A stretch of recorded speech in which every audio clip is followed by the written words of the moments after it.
মন্তোষ দাদা ইউটিউব চ্যানেলে আপনাদেরকে অনেক অনেক স্বাগত জানাচ্ছি। আজকে যে দাদার সার্জারির রেজাল্ট আপনাদেরকে দেখাচ্ছি,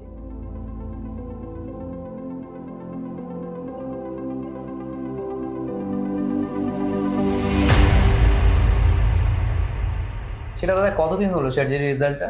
আমার এই মুহূর্তে 8 মাস হয়েছে। আমার গ্রেড 2 লেভেলের ছিল সার্জারিটা, এবং এখানে ডক্টর থেকে শুরু করে এত ভালো করে আমাকে বুঝিয়েছে যে আমি অন্য কোথাও আর যেতেই পারিনি। আর তাছাড়াও আপনারা নিশ্চয়ই আমার রেজাল্টটা দেখছেন। গ্রেড 2 মানে এখান থেকে আরও 1-2 ইঞ্চি ওপরে আমার হেয়ার লাইন চলে গেছিলো, আর একবার ডেন্টিসিটি অনেক কমে গেছে। আমাকে 4টে জিএফসি ফ্রি অফ কস্টে দেওয়া হয়েছে ওই প্যাকেজের মধ্যেই। আর সব দিন আমাকে ফোন করে আমার কেয়ার নেওয়া হয়, আমি কেমন আছি কেমন নেই, কি মেডিসিন চলছে কি নেই। ইনাদের ডক্টর টিম আমাকে খুব সাপোর্ট করেছে। তাছাড়া জিএফসি ছাড়াও প্রয়োজনে অপ্রয়োজনে রাত্রে বা দিনে যখনই আমি ফোন করেছি তখনই আমাকে সঙ্গে সঙ্গে রিপ্লাই এসেছে। তো আমি কখনো নার্ভাস হয়ে যাইনি, কারণ অনেকেই হেয়ার সার্জারি নিয়ে না অনেক মিথ চলছে মার্কেটে। সব থেকে ভালো মিথ বা কি সেটা লোকে ট্রাস্ট করতে পারছে না। ধরুন আমরাও একটু ভিডিও দেখেছি, কিন্তু আমাদের ট্রাস্ট ইস্যু রয়েছিল। যখন আমি নিজে ভালো করে পরখ করে এখান থেকে করালাম, তারপর আমার ট্রাস্ট ইস্যু তো চলে গেছে। আমাকে দেখে আরো 5-10 জন আরো ইনকোয়ারি করে আসছে। বর্তমানে মার্কেটে এত ভিডিওস, এত ফটোস, মানুষ কোথায় ট্রান্সপ্লান্ট করবে, আমার মনে হয় যে কোথায় ট্রান্সপ্লান্ট করবে এবং কিভাবে ট্রান্সপ্লান্ট করবে, এটাতে মানুষ অনেক বেশি কনফিউজ। একদম। এবার সঠিক জায়গাতে হয়তো মানুষ কখনো কখনো পৌঁছাতে পারছে না। একদম। কিন্তু ব্যাপার হচ্ছে একটা সঠিক জায়গায় না আসলে আমরা তো সেই সঠিক রেজাল্টটা পাবো না। কারণ আমিও ট্রান্সপ্লান্ট করেছি 3 বছর, তুমি ট্রান্সপ্লান্ট করেছো 8 মাস। এই হেয়ার লসটা কিভাবে শুরু হয়েছিল? হেয়ার লস অ্যাকচুয়ালি আমার প্রথম থেকে লুকস খুব বড় বড় চুল রাখতাম আমি। তো মেল হেয়ার প্যাটার্নের একটা সিস্টেম আছে যে বড় চুল রাখলে তার কেয়ার ভালো করে করতে হয়। আমি একজন এমপ্লয়ি, তো সেই জন্য সব দিন হেলমেট পরে যেতে হতো, আসতে হতো। তারপর বড় হেয়ার, তার কেয়ার করতে হতো। তো নর্মালি আস্তে আস্তে দেখলাম যে আমার হেয়ার লাইনটা আস্তে আস্তে ঠিক হচ্ছে সামনের দিকটা। তো সেইখান থেকেই ওই যে সামনের দিকে যে বিষয়টা সেটাকে ঢাকার জন্য আমি ট্রান্সপ্ল্যান্টটা করেছিলাম। এই ট্রান্সপ্লান্ট করতে কত বেশি ব্যথাটা হয়, কেমন মনে হয়? ট্রান্সপ্ল্যান্ট করতে দেখুন, একটা ভালো খাবার খেতে গেলে তো রান্না করতে সময় দিতে হবে, আর সেরকম ট্রান্সপ্ল্যান্ট করতে গেলে হালকা ফুলকা তো লাগবেই। আর যাদের ওইসব সহ্য হবে না তারা না আসাই ভালো। প্রথম কথা, লুকস যদি ম্যাটার করে, নিজের কনফিডেন্স লেভেলকে যদি বুস্ট করতে চান, আর যদি আপনি ট্রান্সপ্ল্যান্ট বা হেয়ার ট্রিটমেন্ট করাতে চান, তাহলে হালকা ব্যথা আর পেন তো আসবেই, আর সেটা নিয়ে নো নেগোসিয়েবল। কতদিন পরে হেয়ার ট্রান্সপ্লান্টের রেজাল্ট পাওয়া যায়?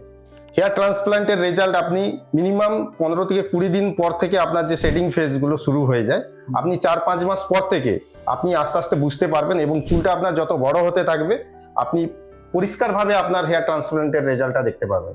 আর সেটা যখন আমাদের মতন 8 মাস কি 7 মাস পরে আপনার আরো লুকসটা বেটার হয়ে যাবে।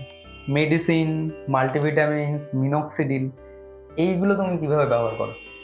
মেডিসিন যেরকম ডক্টর প্রেসক্রাইব করেছেন, সেরকম মিনক্সিডিল আমাকে যেরকম বলেছে আমি সেরকম ভাবেই আমি রোজেরই মেডিসিন আর মিনক্সিডিল নিয়ম করে, ঠান্ডা হোক গরম হোক নাই হোক, আমি সব দিন স্নান করি এবং নিয়মিত মেডিসিনগুলো রাখি। আর একটা কথা, স্মোক বা ড্রিঙ্ক করার অ্যাবিলিটি রয়েছে বা প্রবণতা রয়েছে, সেগুলো কিন্তু একবারে বন্ধ করতে হবে, তাহলে রেজাল্ট কিন্তু অনেক দেরি করে আসবে। আর তাতে করে আমরাও অনেককে দেখেছি যারা ট্রান্সপ্ল্যান্ট তো করে নিয়েছে কিন্তু তাদের ড্রিঙ্ক বন্ধ হয়নি, তাদের রেজাল্টও আসেনি। তো আমি অ্যাকচুয়ালি ভেজিটেরিয়ান, আর আমি এইসব কিছু নিই না, তো ওই জন্য আমার রেজাল্ট হয়তো আরো ভালো এসেছে। 8 মাসে এত সুন্দর রেজাল্ট? 8 মাসে রেজাল্ট তো আসতেই হবে, কারণ ডায়েটের মধ্যে থাকলে রেজাল্ট অবশ্যই আসবে। ট্রান্সপ্লান্টের পরে কি খুব বেশি ডায়েট কন্ট্রোল করতে হয়? ট্রান্সপ্ল্যান্টের পর কোনো ডায়েট কন্ট্রোলই করতে হয় না, শুধু স্মোক আর ড্রিঙ্কিংটা বন্ধ করলেই হয়, আর নিয়মিত ওষুধটা খেলেই হয়। হেয়ার ট্রান্সপ্লান্ট যারা করতে চাইছে বা করবে ভাবছে, তারা বা যাদের ইনিশিয়ালি হেয়ার লস শুরু হয়েছে, তোমার ট্রান্সপ্লান্ট করার পরের অভিজ্ঞতা থেকে কি মনে হচ্ছে তাদের কি করা উচিত? আমার ট্রান্সপ্ল্যান্ট করার পরে অভিজ্ঞতা থেকে মনে হচ্ছে তাদের প্রত্যেককেই এই দিকে আসা উচিত। কেউ যদি মনে করে যে আমার লুকসটা একটু বেটার করা যায়, এইখানে আমি কিছু যদি ফিল করি, তাহলে গো হ্যাড। যে আপনি যদি আরো ভালো দেখতে চান, আপনি যদি আরো কনফিডেন্ট দেখতে চান, তাহলে আপনি হেয়ার ট্রান্সপ্ল্যান্টে আসুন। আমি বলবো আমার পার্সোনাল এক্সপিরিয়েন্স থেকে, এখানে খুব বেশি আপনার যে পেন বলুন বা এইগুলো খুব বেশি নয়। যারা বাইরে থেকে ট্রান্সপ্লান্ট করতে আসছে কলকাতায় কত ভালো সার্জারি হয়, কি মনে হচ্ছে তোমার? কলকাতা দেখুন, আমি মুম্বাই, দিল্লি এবং পাশাপাশি অনেক জায়গায় কর্মসূত্রে আমি বিভিন্ন জায়গায় গেছি। আমি টুকটাক খোঁজ খবর নিয়েছি, ডক্টরদের সঙ্গে ভিজিট করেছি, আর তাদের যে রেজাল্ট এসেছে, ধরুন এই ক্লিনিক থেকে অনেকে ট্রান্সপ্ল্যান্ট করেছে, আমি পেশেন্টের নাম্বার নিয়ে আমি ফোন করে জেনেছি যে দাদা আপনি কেমন আছেন, কি তাদের রিভিউ পাওয়ার পর আমার সেরকম মনে হয়নি। কিন্তু কলকাতাতে হয়তো খুব ফোকাসে নেই, কিন্তু আগামী দিনে এর কাজের জন্য ফোকাসে আসবে। আর ইভেন আমি কিছু ত্রিপুরার আমার যে ফ্রেন্ড সার্কেল সেখানে আমি দিয়েছি, বিহারের কিছু লোককে আমি দিয়েছি। আর মানে আমি জাস্ট মাউথ টু মাউথ, যে তারা বলছে যে আপনার আগের দিকে চুলটা তো একটু কমেছিল ভাই, তাহলে কপালটা কি করে ঢেকে গেল। আমি তারাকে বললাম যে আমি এরকম একটু হেয়ারে একটু ট্রান্সপ্ল্যান্ট করিয়েছিলাম, হেয়ার সার্জারি করেছিলাম। তারা বাকি প্রসেসগুলো জানলো, যে কি কি করতে হয়, কত টাকা খরচ হয়, কি ব্যাপার। তো সব কিছুই আমি খুলে বলেছি, আর যেটা পারিনি সেটা কনসালটেন্সির সঙ্গে আমি কথা বলিয়ে দিয়েছি। আর ট্রান্সপ্লান্টের 7 দিনের যে বেসিক কেয়ারটা থাকে সেটার ব্যাপারে যদি একটু বলো। ট্রান্সপ্ল্যান্টের 7 দিনের যে বেসিক কেয়ার সেটা একটু গুরুত্বভাবে নিতে হবে, কারণ যখন বেবি হেয়ারকে যেরকম ভাবে ট্রিট করা হয় সেরকম খাওয়া দাওয়া, নড়াচড়া, এইগুলো খুব শক্ত খাবার অ্যাভয়েড করতে হবে, সবকিছুই বলে দেবে।